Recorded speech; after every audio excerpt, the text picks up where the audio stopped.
It's the grandson of Right Thought. Welcome back to the School of Marvelous Light Little Flock. Lunchtime. So gather around in the teepee because we about to pass out some victuals, real nice and tasty like, and we got plenty of it. But right now, I just want us to sit back, kick back, and think about something. There's a father, and he has two sons. One son gets up and he goes in the kitchen, and he accidentally catches the kitchen on fire. Oh my goodness. The other son, he goes in the kitchen, and he accidentally makes a fire. Oh man. Both sons then did the same thing. Now the father, he comes down and he puts the fire out. No harm, no foul. No damage was done. But he needs to correct his sons, doesn't he? So the first son,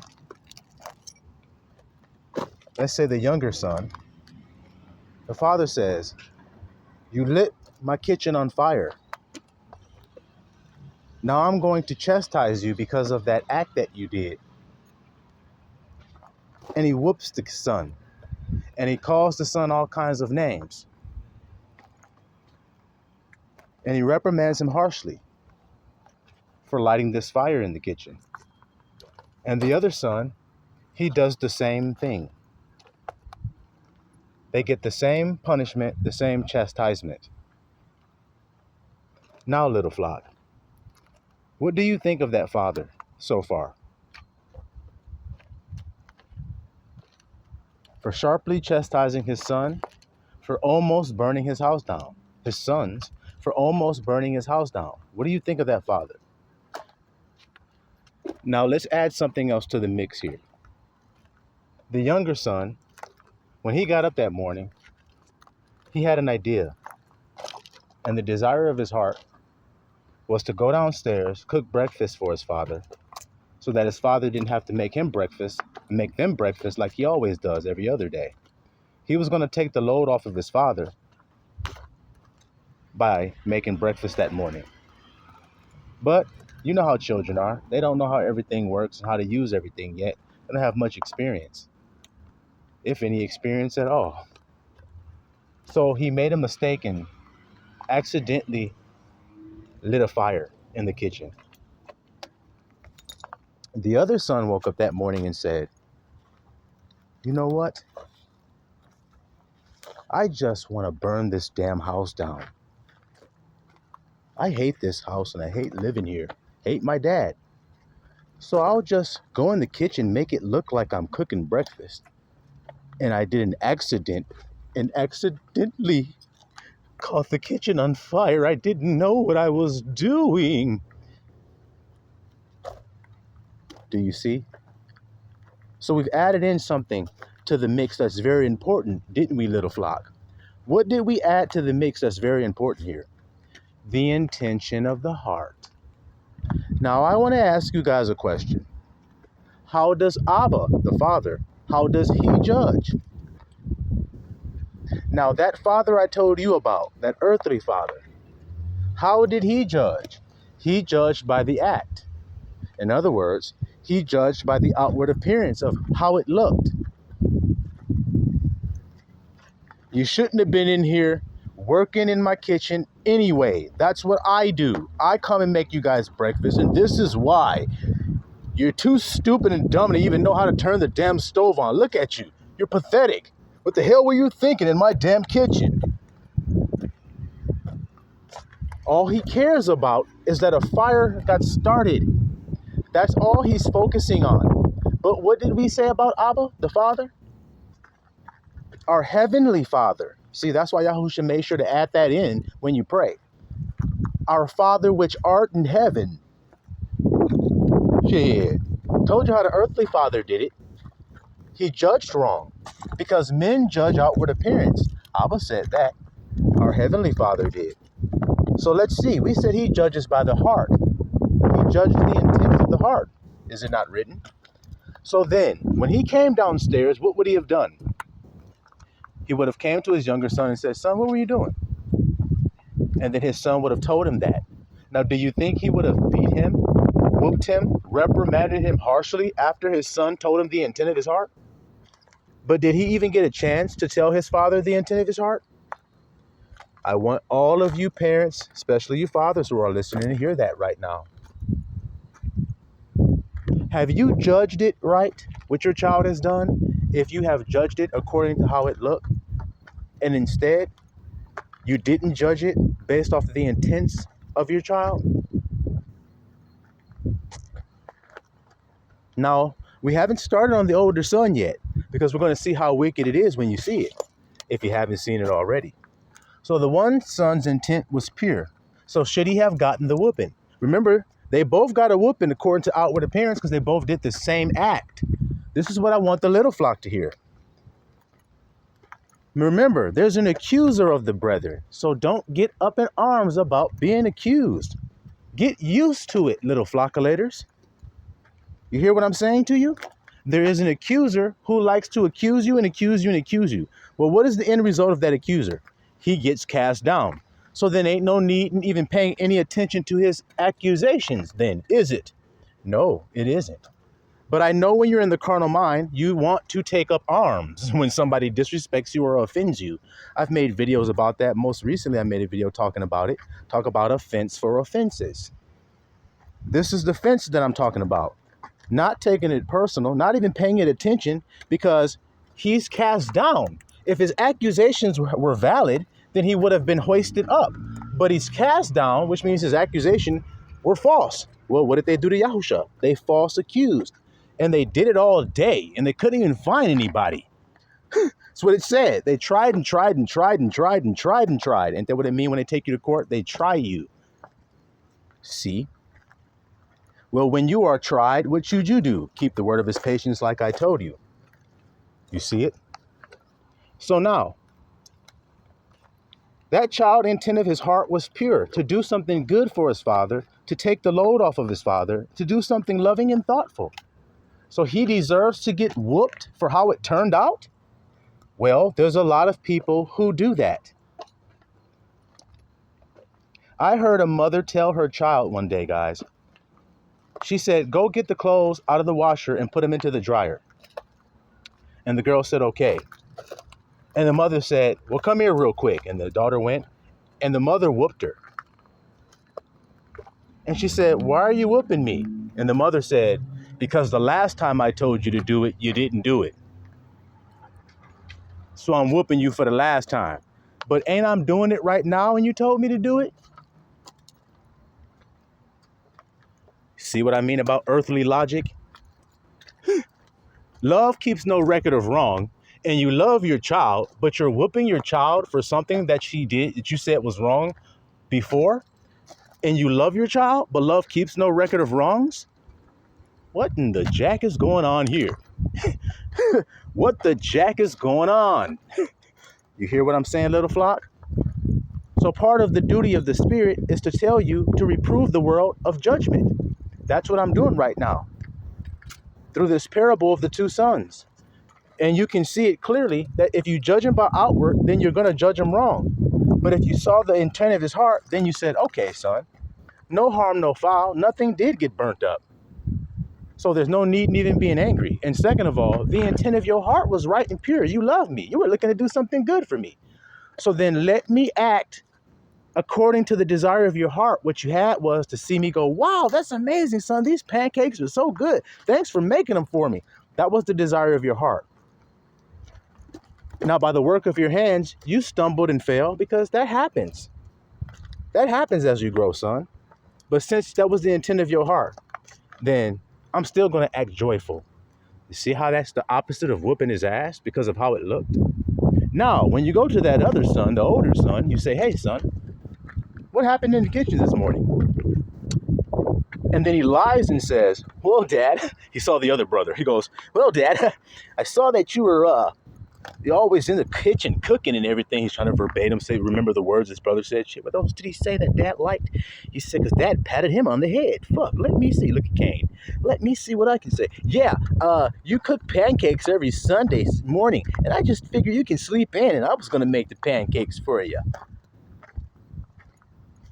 Really? Yeah. Okay, well, when your brother said he was going to make the pancakes, I actually saw pancake mix and batter made up on the counter. Even though the fire happened, I could see the effects that says he was making pancakes. With you, I didn't see any batter. I didn't see any pancake mix. I didn't even see a spoon out. What I did see was a towel wrapped around the eye of the stove, doused in gasoline.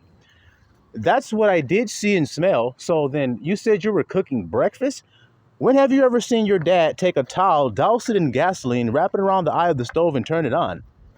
Well, never, Dad. So then why did you do it? I wanted to make the fire really hot and big. You're a liar, man. See how it's going with Cain? So it's the intent of the heart. It's not how it looks. It's the intent of the heart. You wanted to make it look like you was cooking breakfast. That's what you just said, right? That was your scheme, right? So your brother did it truly, even though he failed. You didn't do it truly, and you failed still. Skibbity-dee. Do y'all hear that right there, little flockulators?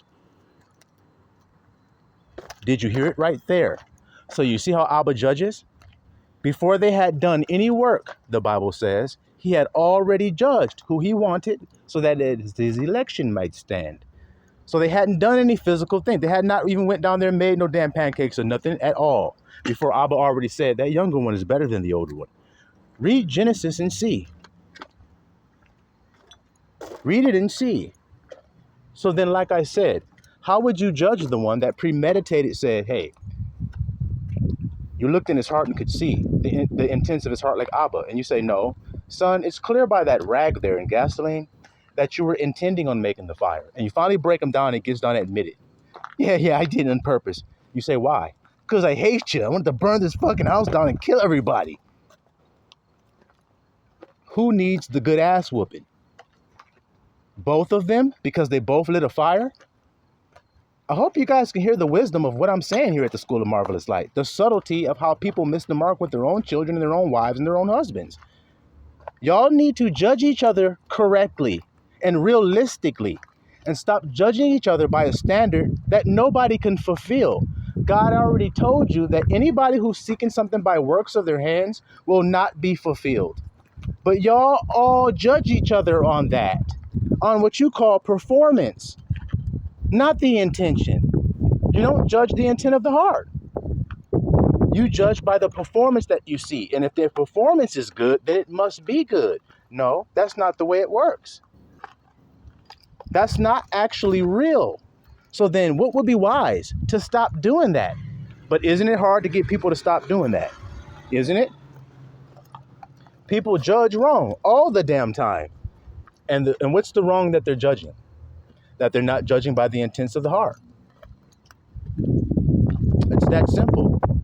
So now, it's not going to be a very long message. You don't have to be. Because like I said, I think the point already has been made clear. Has it not been? Judge righteous judgment. Who told you that? Are those the words of Yahusha? So then what are the words that I'm going to say that are going to come out of my mouth? The same. Judge righteous judgment. If you judge wrong, then you will die. Doesn't matter what you do. You've judged it wrong. If you judge some stairs are good for you because they look good, but there's actually just a couple of clips holding those stairs in place, not actually any nails or anchors or anything. There's just a couple of clips holding it because the carpenter hadn't put the nails in yet.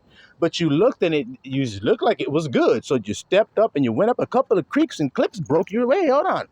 Something doesn't feel right. Oh, well, looks good. Step up some more. Kabloom! Down in the basement you go. You're sitting in the washer like, what the shit? How the hell did I get down here so fast?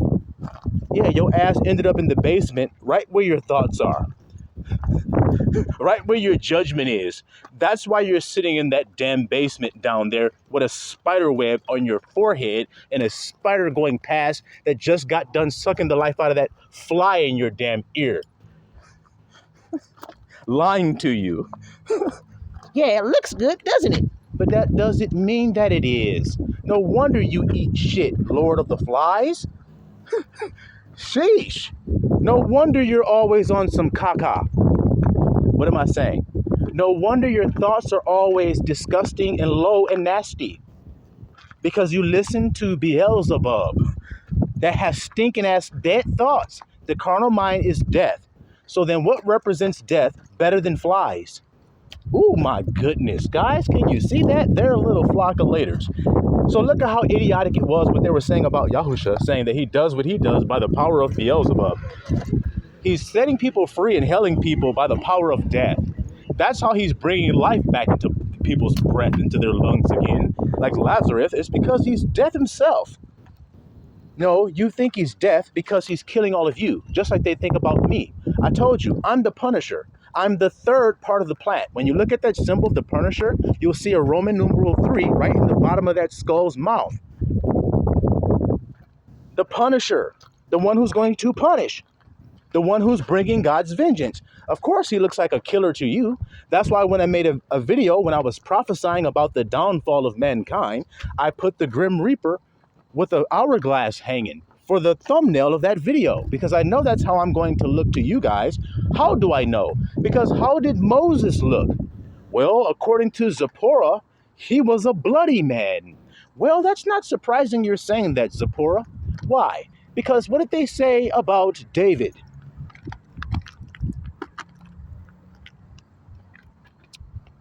He's a killing ass king, a killing ass king. He's a killing ass king, a killing ass king. He has slayed his 10,000s. He's a killing ass king. He has slayed his 10,000s. He's a killing ass king. Saul has slayed his thousands, and David his 10,000s. So you niggas can tell me who's the most killing ass nigga king. That's David. That's David. And he's God's elect anointed one, and all of God's anointed ones be some killing ass niggas like Samson. So give me a jawbone so I can knock these whack-a-moles and put them in their damn holes like Samson. Cause the Ruach HaKodesh, it blasting through my chest, and you just know the rest. That means a lot of killing about to happen. Because I feel like Samson. Y'all hear me today or not? Sing a new song. So I'm singing one. So I'm singing once because he told me to. See it? Of course you're going to look like a terror. That's why it said when Israel came to take their land, it said the people said the fear of Israel fell upon them. That's what happens when you get it right now. You have a weapon nobody can stop. I wish my people understood that. If they did, they'd stop complaining.